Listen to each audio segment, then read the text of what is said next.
Okay, welcome to Diversity, Equity, and Inclusion podcast from California MBA. This podcast is sponsored by Prime Lending, and I am delighted and excited to have Paul Gigliotti with me, who is a COO. He is a founder. He runs a nonprofit. I mean, the man does everything that you can think of and more. But we will talk about that in just a little while. Paul, welcome to the show, and thank you for taking time out of your busy schedule. Thank you so much, my friend. It's fantastic to be here. I'm really excited about this episode.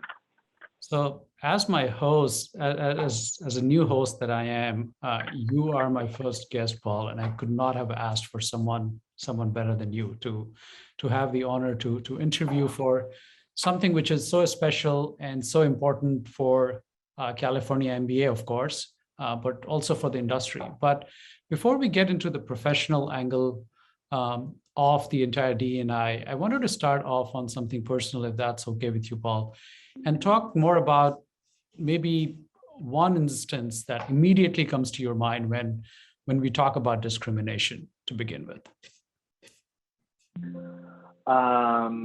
Wow. Well, one instance, that's just putting discrimination in one instance in the same statement is kind of blows me away a little bit because I think, for a person of diversity myself, and I'm sure you've experienced this as well, it's not just one instance, right? And it's not just that one instance that helps reshape who we are and provide those learning lessons.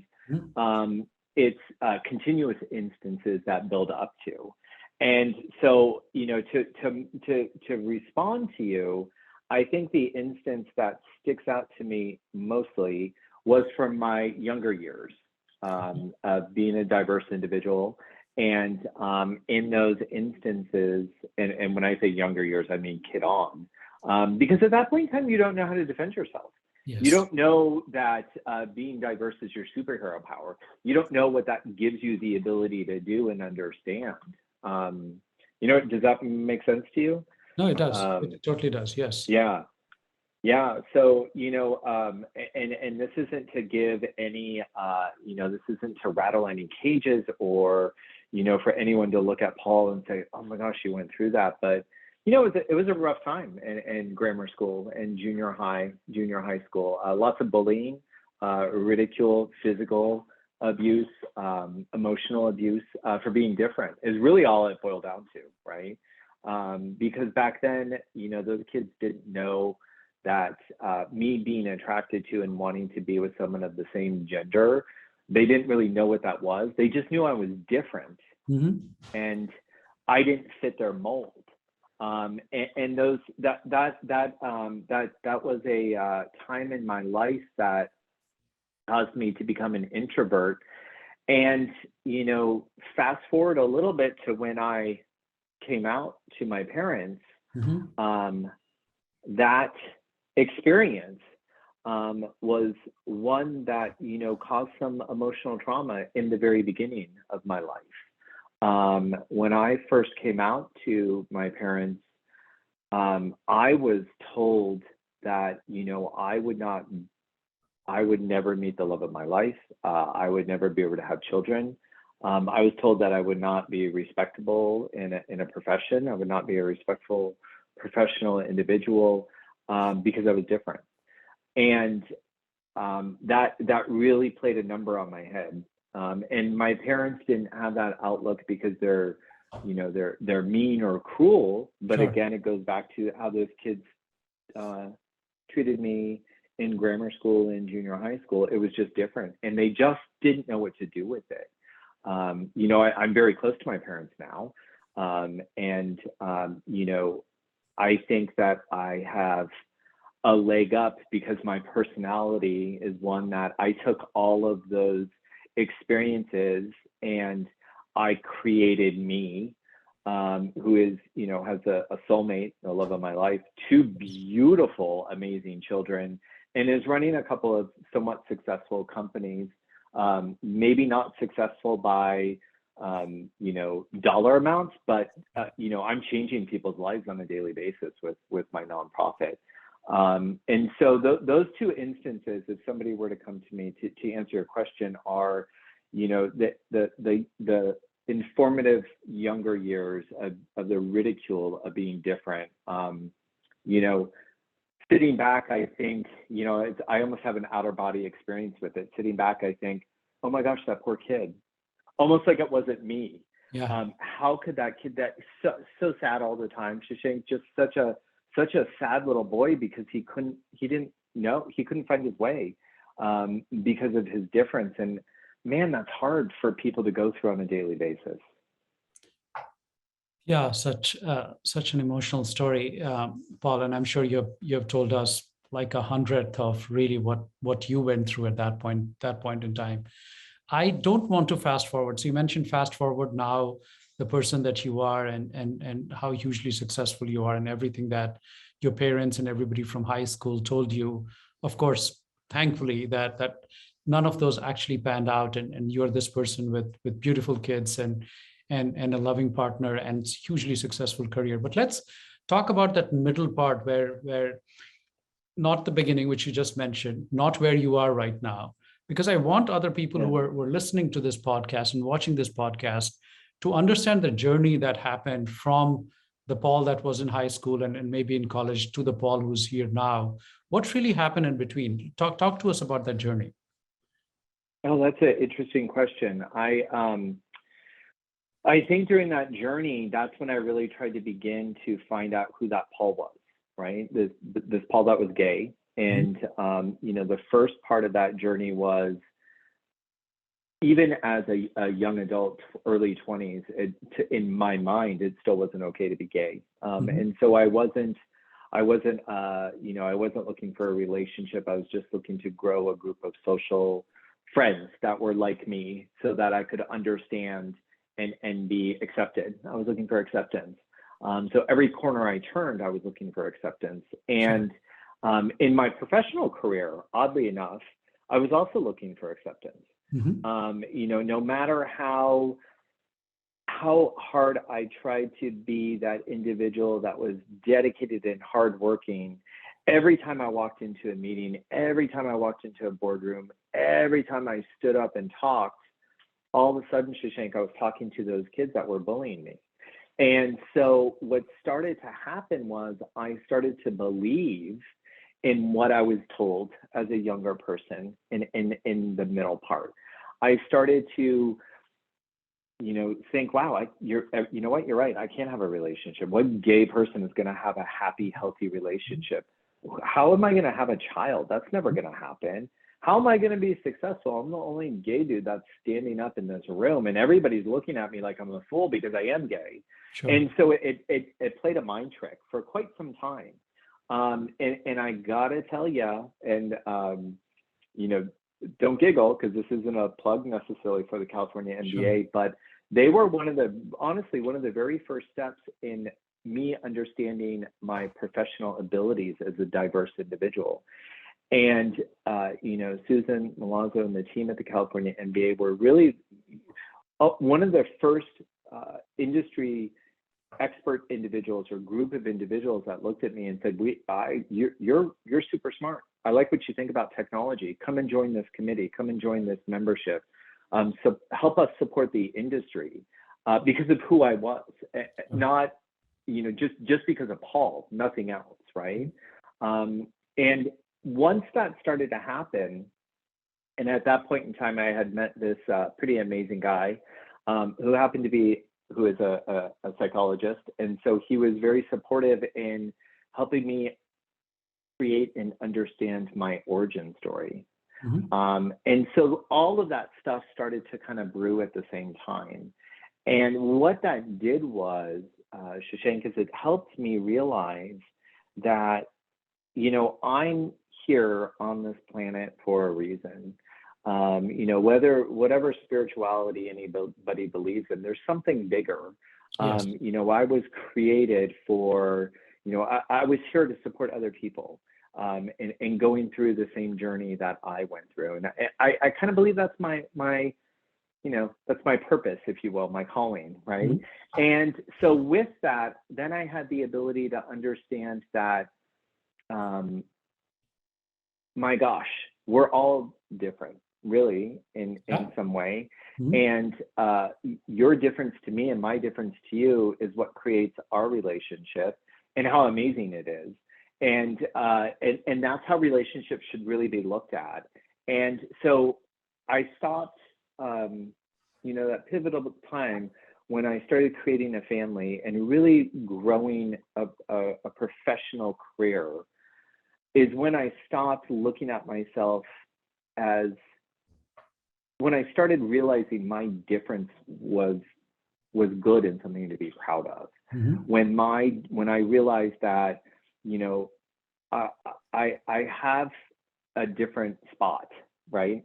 I have a different stripe, and you know what? That's awesome because I get to look at things through a different lens Mhm. and provide people with um, my ideas and my concepts through those lenses, through that lens, right? And so that, for whatever reason, either good or bad, that middle part of my life, um, to me, really just happened somewhat recently, where I can sit in my own skin and be really comfortable.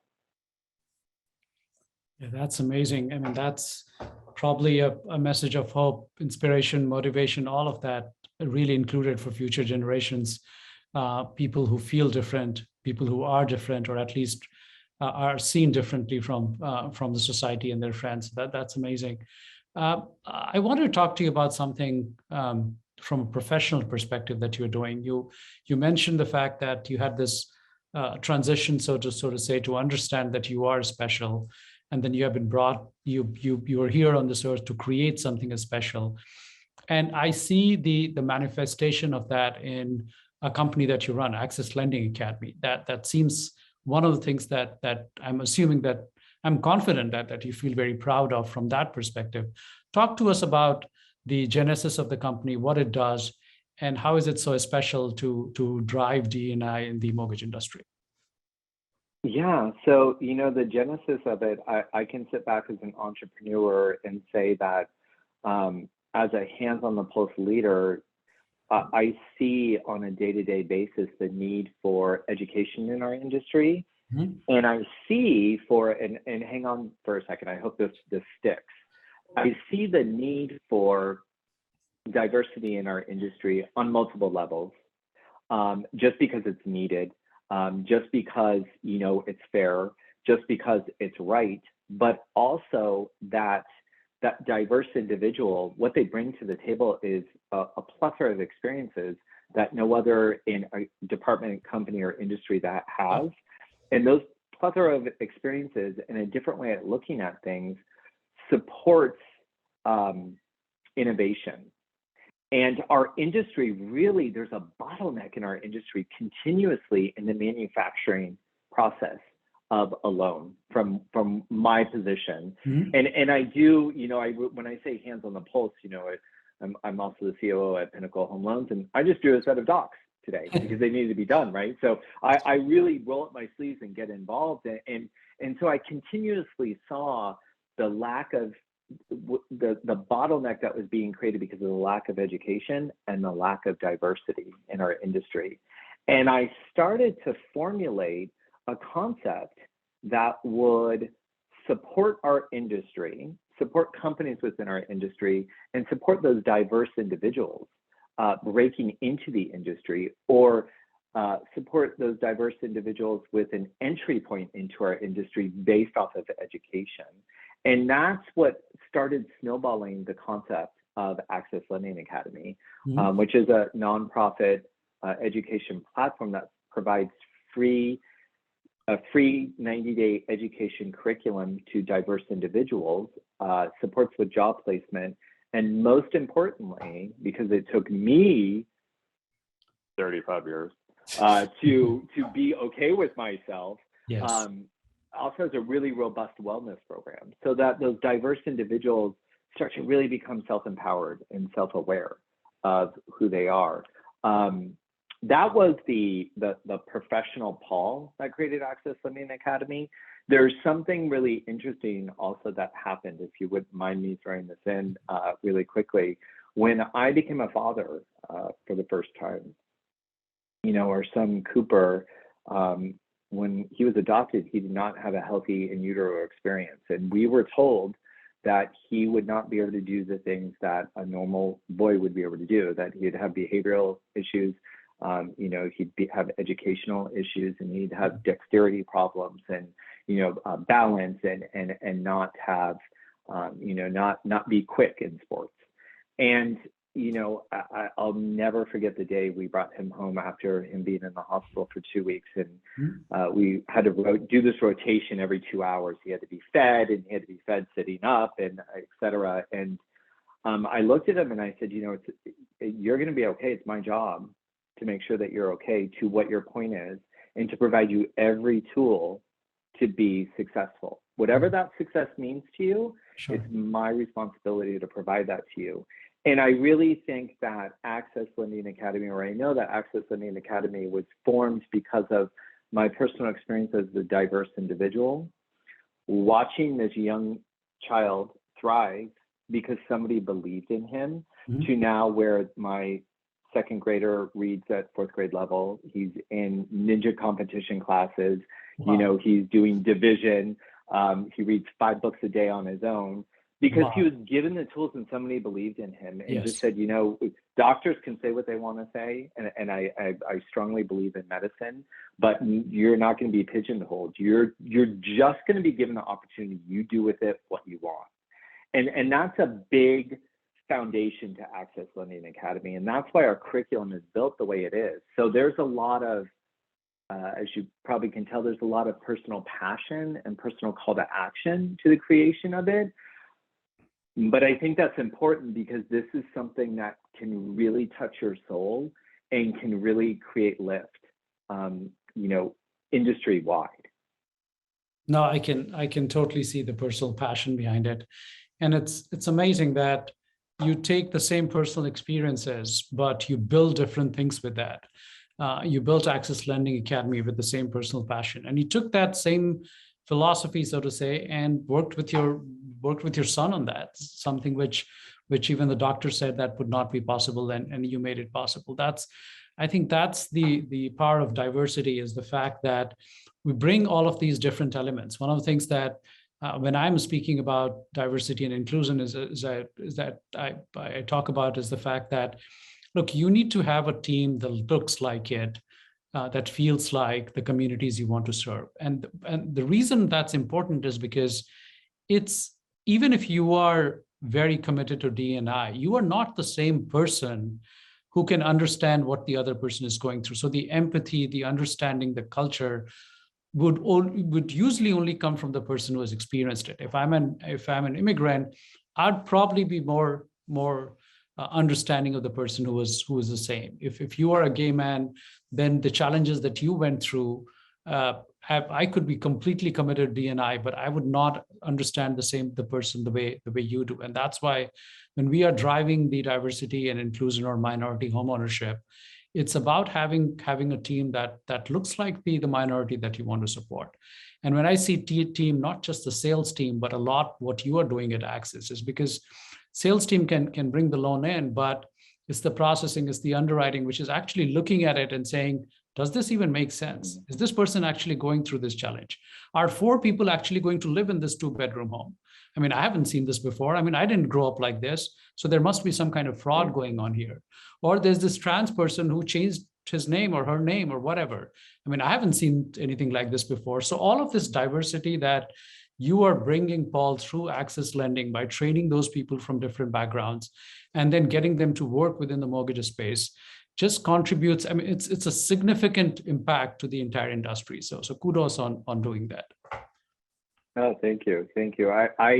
I need it and appreciate it just as much as our learners and the industry, which is another beautiful part of it. It just makes it more whole, if that makes sense.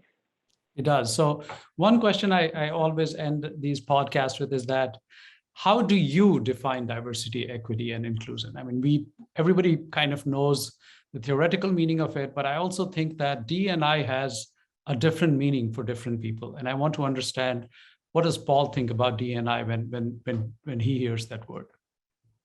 And that's a great question. And I think you and I have had this conversation before, and Yes. I think we have some alignment or symmetry into our ideas of diversity and inclusion, because it's more of a to me, it's more of a mindset shift or a shift in thinking, and that fundamental shift is the concept of being open to something that's different. And I think that is so important to remember, because it's not, that when you look at what is diversity, it's growing more and more, right? And so we have all of these things under it where, it's, race, religion, sexual orientation, gender identification. Mhm. And if you look at all of those characteristics, if you will, they're all different. And Yeah. so I think if we were to all step back and say, really, diversity, it comes from difference. It's difference. It's a Mhm. different way of thinking. It's a different way of looking at something. And at the end of the day, you take that difference and its collaboration and including that difference into, whether it's a, social circle, department, workflow, process, whatever the case may be. To me, that's what diversity and inclusion really is about. And I really feel, honestly, that if we were to all step back and look at it more along those lines, as opposed to checking off a box, how many Asians do you have in your company? How many, Polynesians do you have in your company? But if you were to sit back and say, how open are you Yes. to, as an environment and culture, as looking at things through a different lens, I think that's where you could, not to get all kumbaya, but that's where you could sit back and say, this is effective change. Yeah, not kumbaya at all. I mean, that's the only way to make effective change, borrowing your words on there, because that's the only way to include the diversity, which is what diversity, equity, and inclusion is. So brilliantly put, Right. Paul. Thank you so much for being in the show. I mean, we can talk forever, which we will, I guess, post the show. But for recording purposes, thank you everyone for joining Paul and I on this podcast, brought to you by California MBA, and is sponsored by Prime Lending. My name again is Shashank Shekhar. I'm the founder and CEO of Instamortgage, and we had Paul Gigliotti as our special guest on this podcast. I will see you again on the next episode of this podcast. Until then, stay well.